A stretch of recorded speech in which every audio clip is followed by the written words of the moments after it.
And I'm accompanied by my colleagues. We have all the way from Mombasa, Tobias Chanji, who will be telling us more on what is happening on the coastal region today. Also, we have with us Jeff Mogire, who will highlight what is happening on the sports diary this morning. Asha Fox, as always, on what is happening on social media. As always, we put the horse into a full run by starting off where we are far away from the studios and Mombasa. This is where Tobias Chanje is, so we join him this morning. We cross over to him to just tell us what is happening from that particular front. Good morning, Tobias.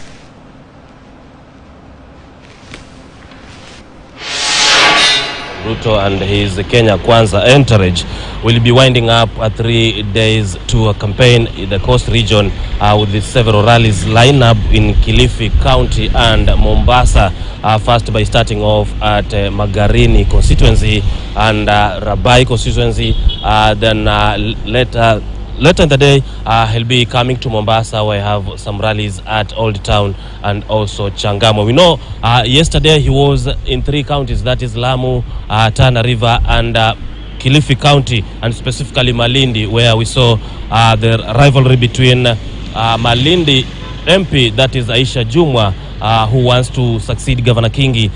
The rivalry was between her and Kingi on the Pamoja African Alliance Party. Remember that PA is part of the Kenya Kwanza.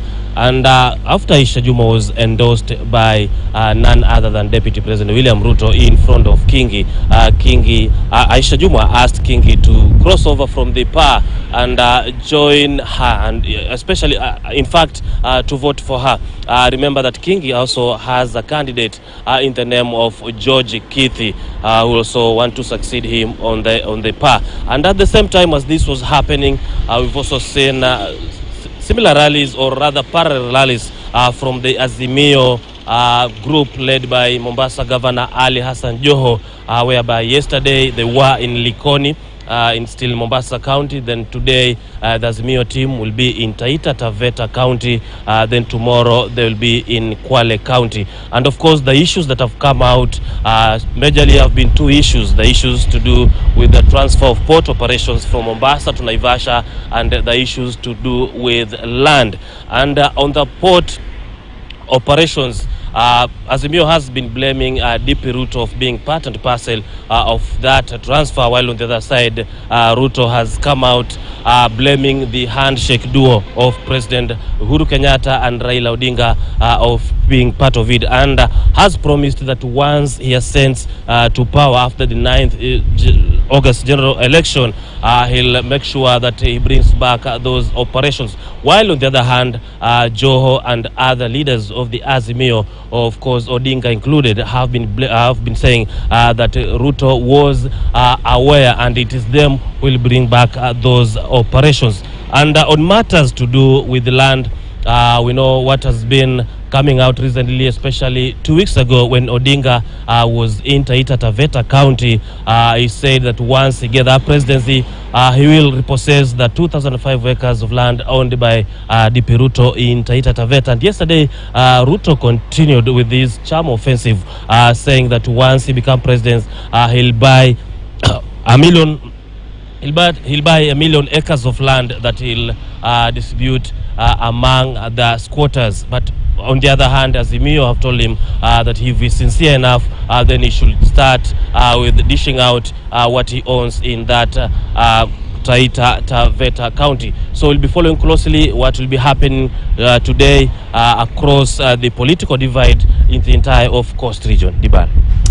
Right, indeed, and we'll hold you to that as well, Tobias Chanji, following closely on the stories of the day from the coastal region. Let's come back here to Nairobi, and we cross over now to City Center studio there, where we have David Mudoka, who's standing by, also to prime us on what is or what to really look forward in the political diary. Good morning, David. Good morning, Dibal. Well, with 17 days to go before Kenyans make their date with the ballot, it is yet another politically heavy day, and we do expect plenty of activities on all fronts, actually, in the political scene, be it at the IEBC, as well as on the campaign trail, as well as in the corridors of justice. We do expect a number of stories that will be making headlines today. And just Dibal and our viewer, to serve you what's on our menu of politics today, we start off with the IEBC, where a standoff is simmering, especially touching on the IEBC and the JKIA after 3 Venezuelan internationals were arrested yesterday with stickers used to label election material. And just last night, we saw the IEBC come out, guns blazing, to defend the 3, saying that they are employees of Smartmatic International, the company that has been given the tender to supply election technology,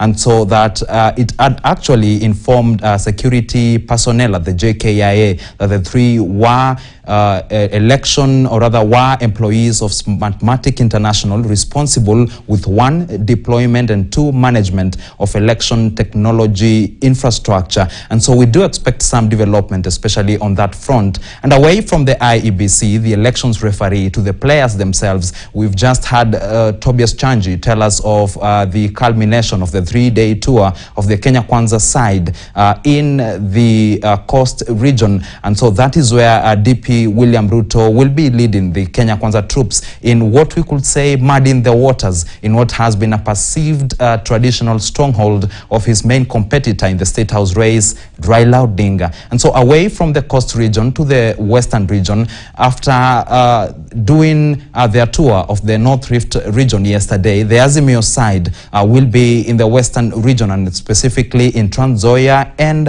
Bungoma counties, where they anticipate to ring fence their votes. Remember, it is a region that has been termed as a battleground heading into this election, and one that Dibal and our viewer could determine who bags the top seat, especially in the August election. And so the Azimio side will be in Western region, and specifically in Trans Nzoia and Bungoma counties. And remember, Raila Odinga and William Ruto will be minus their running mates, who now are locked in another battle for numbers in the vote-rich Mount Kenya region, where they will be for today and have been actually after their debate on Tuesday evening. And so that is what will be happening on the campaign trail. And just lastly, in the corridors of justice, we are waiting to see whether the Kenya Kwanza side will be making good their threat to go to court to challenge the denial for them to use the Nyayo National Stadium for their final rally on the 6th of August. Remember, yesterday, Josephat Nanok, who heads the campaign team for DP William Ruto, and the campaign spokesperson Hussein Mohammed, came out to say that they had already booked the stadium, but then they received a statement from Sports Kenya telling them that that particular stadium will be used for peace meetings between 5th to 7th, and so they had been locked out of the stadium. We saw them say that they were mulling over the idea of heading to court to challenge that particular decision, and today we are likely to see them make good their threat. But of course, it's a wait and see situation, Dibal. That's all on the politics front. Yes, indeed, it's a wait and see situation. Thank you very much, David, there from our city center studio. We want now to cross over to Western region, where Alan Ochande is standing by to just prime us on what is happening on his diary this morning. Good morning, Alan. Good morning to you, Dibal. Yes, indeed, in Western Kenya, the political diary looks like, of course, the ODM leader, of course, the Azimio captain Raila Odinga, their presidential candidate, will be touring this region. Remember that it's a region that has really attracted those are 2 political bigwigs, Raila Odinga of Azimio and William Ruto of Kenya Kwanza. But remember that his tour of Western Kenya will kick off in Kitale before proceeding to Naitiri in Bungoma County, then make several stopovers before a culmination of a major political rally at the historical poster grounds in Bungoma town. Remember that it's actually Bungoma is actually regarded, or rather thought to be a political turf of Bungoma Senator Moses Wetangula, who is also the Ford Kenya party leader. And so remember that when they have actually been coming here with DP William Ruto, who is actually their captain in Kenya Kwanza, they have actually been really rallying those residents of Bungoma County, and of course Western region by extension. intention to just rally behind DP William Ruto and not behind Raila Odinga, as they have actually been doing in the past election cycles, really saying that Odinga has failed to reciprocate their generosity in terms of backing him in the past elections. Remember that Moses Wetangula and Musalia Mudavadi of ANC stood with Odinga in 2017. 2013, Moses Wetangula stood with Raila Odinga. And so in those past elections, Moses Wetangula has really been claiming that Raila Odinga has not been returning favor. So that's why they switched camps. And so Raila Odinga is going in a county where there are very few ODM candidates. So really speaking up, of course, politically speaking, then really translate into what political pundits may argue that maybe the ODM party has not been really performing well in that particular county. And so that really explains why he has sustained his onslaught in that particular county. Of course, his foot soldiers include Defense CS, that's actually Eugene Wamalwa, and other elected leaders like the DAP, that's actually the Democratic Action Party of Kenya. This is actually Wafula Munyenye, the Kandui Member of Parliament. Those are actually some of the foot soldiers of Odinga in that particular county. So Dibal, when we shall be getting there, we shall be telling you what we expect that the ODM leader, the Azimio presidential candidate, will be telling the residents of Bungoma County. But of course, we expect maybe just preempting what he may be telling the residents of Western Kenya. We expect that both local issues and national issues will be taking center stage. And of course, local issues is to ensure that they rally behind his candidature. But of course, national issues, we expect that maybe he'll be touching on the issues of Unga politics. Remember that just the other day, 48 hours ago, President Uhuru Kenyatta met maize millers at State House. They scaled down the prices of Unga. We saw yesterday a spot check in several maize stores and of course supermarkets. We saw, of course, the scaling down of prices had already been effected, but that has actually then turned political. Remember that President Uhuru Kenyatta, while making that decision, that announcement, he cautioned the politicians against making it a political tool, the Unga politics, making it a political tool and just wooing the electorate, dangling that as a bait to the electorate.